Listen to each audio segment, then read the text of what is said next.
It is time to create the fourth leaf in our foliage series. If you've missed tutorial 1, 2, or 3, make sure that you go back to those so that you can learn those 3 types of foliage. Later on, we're going to be putting those together into a full wreath. For this leaf today, you are going to use all 3 of your green colors. So we have lime green 071, we have grass 253, and ocean teal. Now using these 3 colors is going to give you a lot of variety for this filler leaf.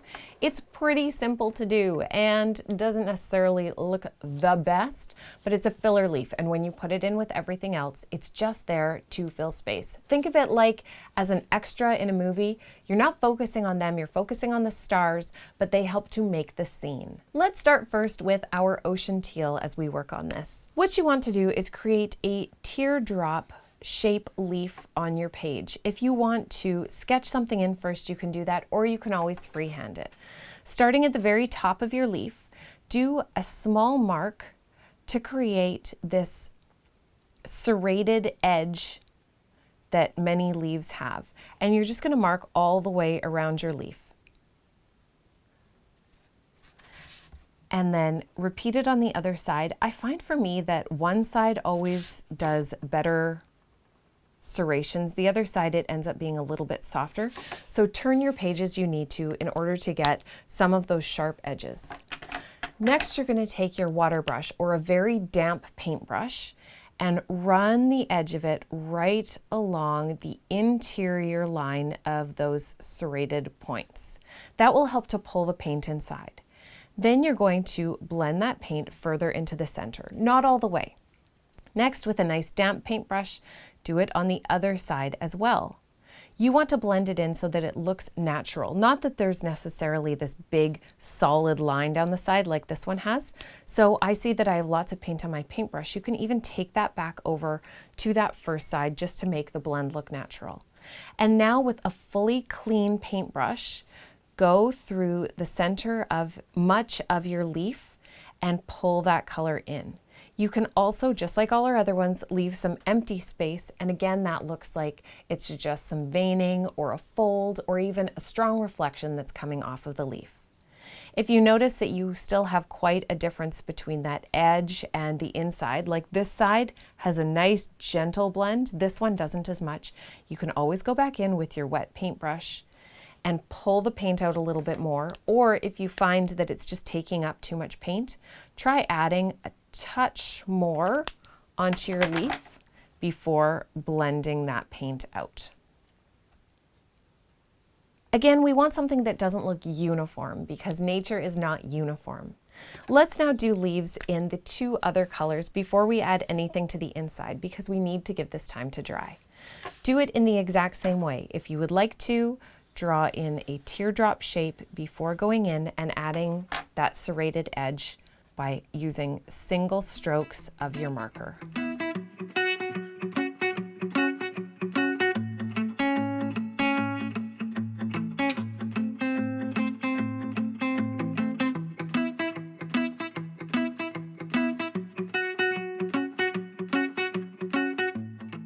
Because I went outside of my line, and you're not going to want that line to show up in the center, just give it a quick erase before you go in and blend out your paint. So again, a nice wet paintbrush. Connect with all those edges to blend that paint out and pull it in towards the center. Paintbrush on the other side now, pull it out and blend it into the center. And we're looking for a natural, imperfect center where there are still light areas, where there's some complete white, and where the edge looks like it has blended quite naturally into the center. Let's do the same thing with our lime green and create a 3rd leaf.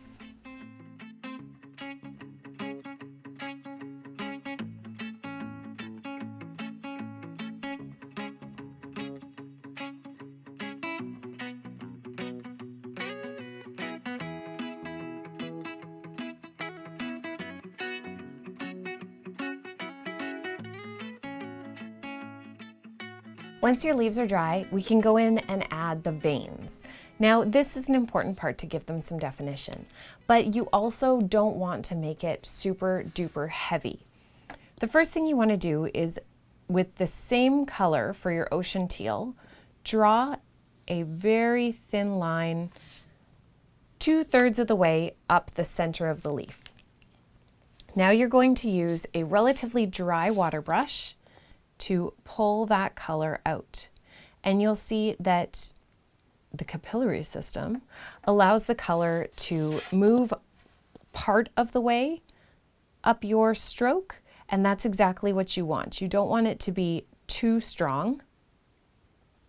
Instead, we want to give a suggestion of veining, because our next thing, in 2 points, so right about here, and then let's do another one right about here, you're just going to tap into that center part of your leaf. That will give you areas where you have darker color and areas where you have lighter color. It also allows some of that darker color to blend up the lines of water that you have added with your brush marker just seconds before. Now, using your grass marker, let's do the same thing up our grass green leaf. So starting outside of your leaf, do your gently curved line 2/3 of the way up, and then right away with your brush marker, go in and give yourself those lines of water coming right off of that center point.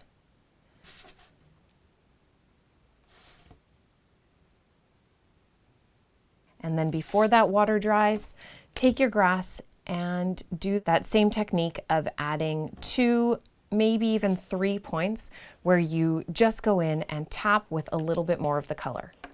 Again, that will move that deeper, richer color up the water lines that you've created on there without making it too strong on your leaf. Another thing you can do if you do want it to be a little bit darker is to take your next color up. So that would be the ocean teal.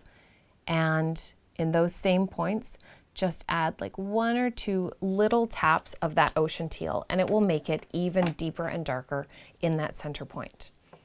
So now with our lightest color, if you were to use your lime green, because it is such a light color, you will not get a lot of definition on this leaf.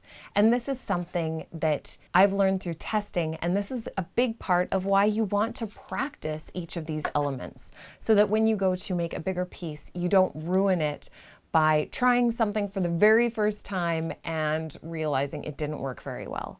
So instead, let's take our grass color, and you're going to draw that stem up your leaf 2/3 of the way, and then use your watercolor brush to pull that color out. Now with either your lime green, you can try adding some of that deeper color, but you'll see it doesn't make a big difference. Or with your grass, again, do those 2 or 3 points of deeper, darker color. I usually like to do one sort of down towards the base of the leaf because that's where the veins are the most obvious, and then 1 or 2 up a little bit higher on the leaf. Now, another thing you might have noticed is that some of these veins, it didn't move quite as far as perhaps it should have. So that's one really nice thing about this paint is you can always reactivate it and just pull those lines out again. You just want to make sure that you're pulling out on those same vein lines that you had painted in before, or you start to lose some of the definition throughout your leaf. Now that we have 3 branches, 1 style of filler leaves, we need to move on to berries. That is going to give us a color pop in our wreath, and I can't wait to share that with you in the next Karin Brushmarker tutorial.